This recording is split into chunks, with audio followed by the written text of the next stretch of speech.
welcome to my channel, Emilita Papa. Ito yung aking glazed cinnamon na binake ko. Napakasarap niya.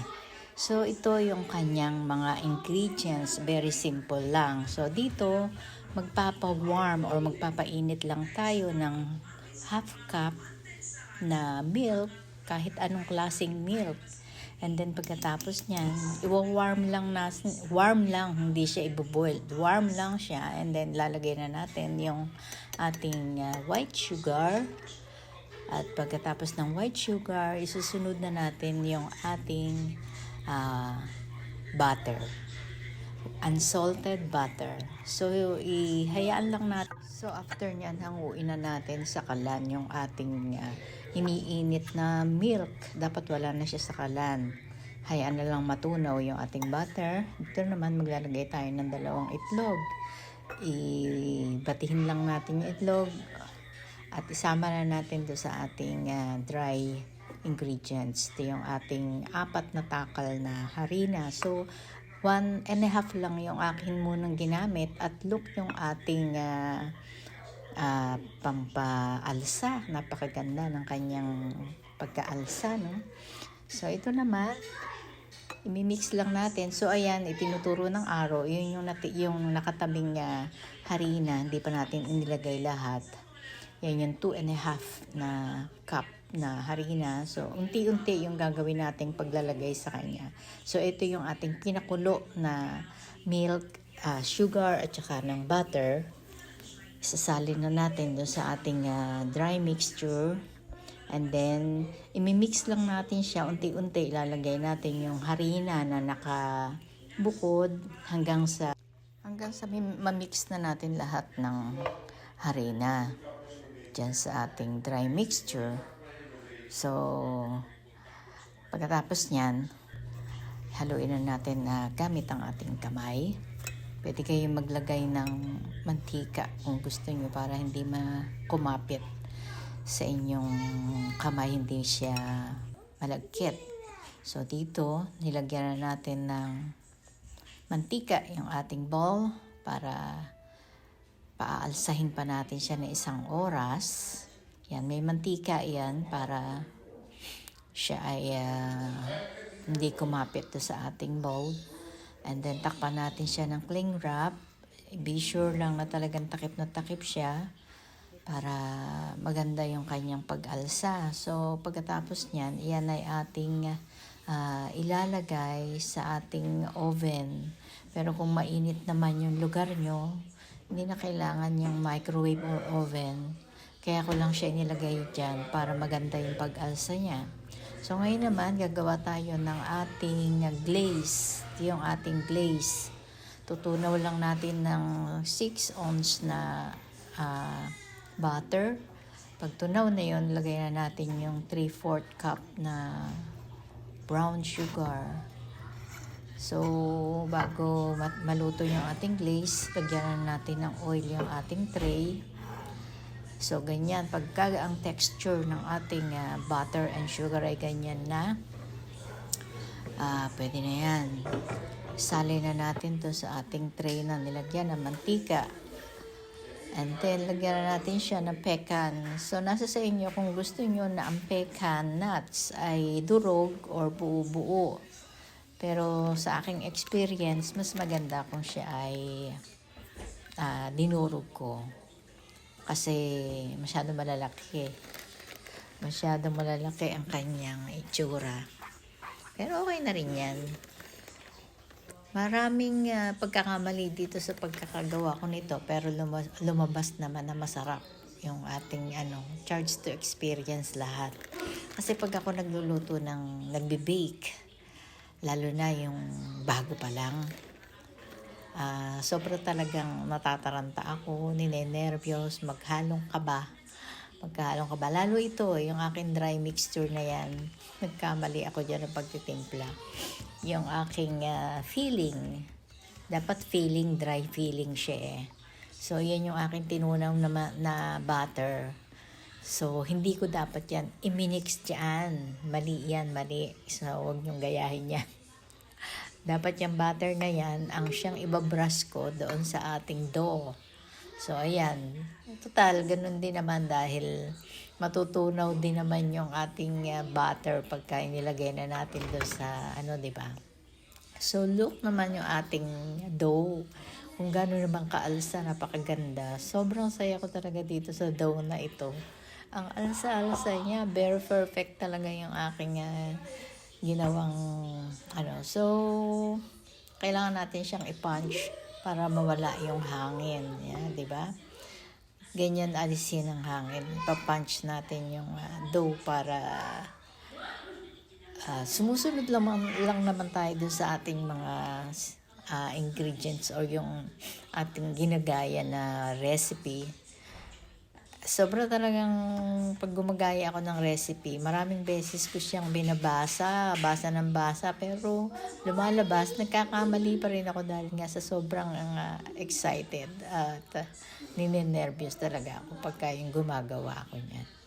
So, ayan, pa-flat natin siya hanggang sa maging square na yung ating Actually, hindi rin naging square to Medyo hindi ko siya na-flat ng mabuti sa gitna.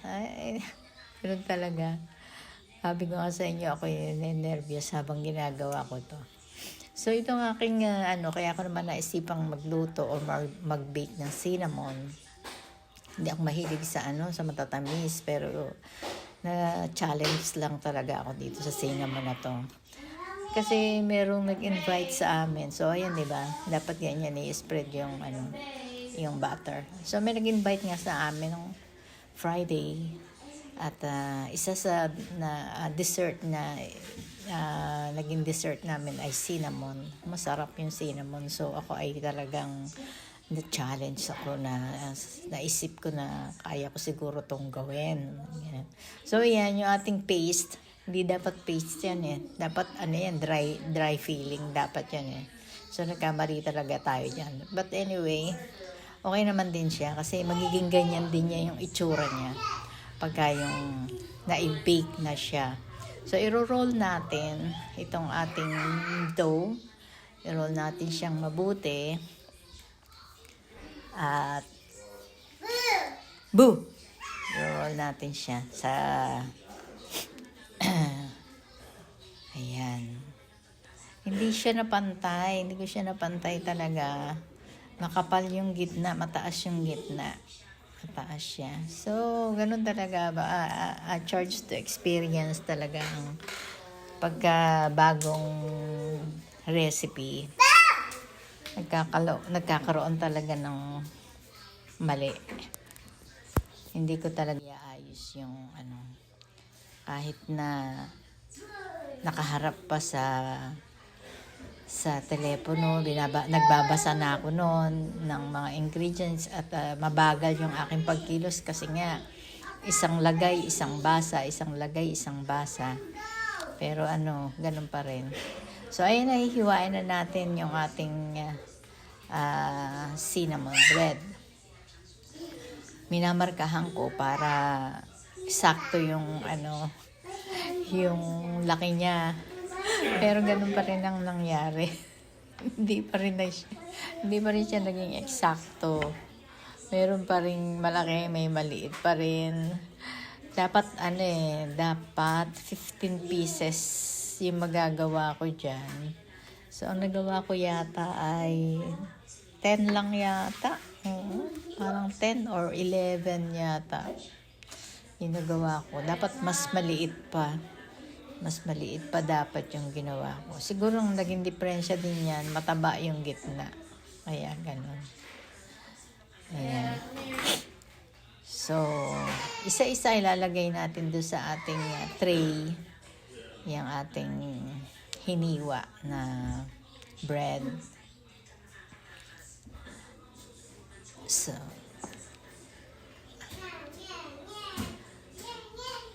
kita nyo naman, talagang sinisiksik kong mabuti ang kanyang paglalagay. Tuwan-tuwa talaga ako dyan. Ang ganda-ganda ng itsura niya. Anyway, hindi ako baker kaya medyo sa mga baker dyan, pasensya na po. Ayan Ilan ba yan? 2, 4, 6, oh no, 5, 6, 7, 8, 9, 10, 11 nga. 11 lang yung aking nagawa. So, ito yung bago ko ilagay, ipara-rice pa natin yan. Yan yung bago mag-rice. So, ito na yung naka-rice na. Ni-rice pa yan na 1 oras. O, yan. Ready na para i-bake. I-bake na natin siya sa 375 in 25 minutes. Dera! Ayan na. Ayan na yung ating glazed cinnamon. Dapat yan babaliktarin eh. Dapat yan ibabaliktad natin sa tray para yung glaze niya ay nasa kabila, nasa ilalim, 'di ba? So hindi na natin nabaliktad kasi nakalimutan ko. Nakalimutan ko siya, nakakainis talaga. Dapat babaliktarin. Hindi na natin nabaliktad. Sobrang excited na kasing matikman kung ano ang naging result ng ating niluto. Kita nyo naman ang alsa niya, di ba? Halos lumagpas na siya sa tray natin. Nakakatuwa talaga. Na perfect ko ha. Almost perfect na sana. So, ito yung aking ginawa na icing. So, itong icing, naku, isa pa rin yan. Hindi ko rin akalain na napakasimple lang pala ng paggawa ng icing. Kahit yung cinnamon bread, kung babasahin mo lahat ng ingredients, malilito ka at matatakot ka talaga sa dami ng mga kailangan mong gawin. Pero pag nagawa mo na lahat iayos mo na lahat ng ingredients, magugulat ka na lang na iyon lang pala yung ingredients niya. Akala mo lang sa mga binabasa mo na napakarami, napakahaba. Pero hindi. Ganun lang pala siya kasimple. Masyado lang kasing pinahahaba ng mga ibang nag-share ng mga recipe yung kanilang mga ingredients. So, ayan yung aking powder sugar. Ayan. Powder sugar lang yan, 1 cup. Tapos, ang ginamit natin dyan, Carnation Ebath. At 3 tablespoon lang yung nilagay ko dyan. Tapos, ginamitan ko lang siya ng whisk hanggang sa ang maging texture niya ay parang gatas na malapot. Ganun lang siya kasimple. Oh, simpleng-simple lang. So, ayan, na-share ko na sa inyo. Huwag nyo na lang sundan yung aking mga pagkakamali. At pag ginaya nyo yan, magiging perfect din kung kayo interesadong gumawa ng cinnamon. So, that's it. Ang ating, siya nga pala. Ito nga palang, nilagyan ko siya ng kape. Para pang-paano lang ng aroma. Pang-paano ng aroma yan. Para magkaroon ng amoy. That's it. Thank you so much for watching. And thank you. And see you all tomorrow. If you're not yet connected to my channel, please give me a thumbs up and hit that notification bell so you can be notified sa lahat ng aking incoming videos. Bye-bye and see you all tomorrow. Bye. See you again.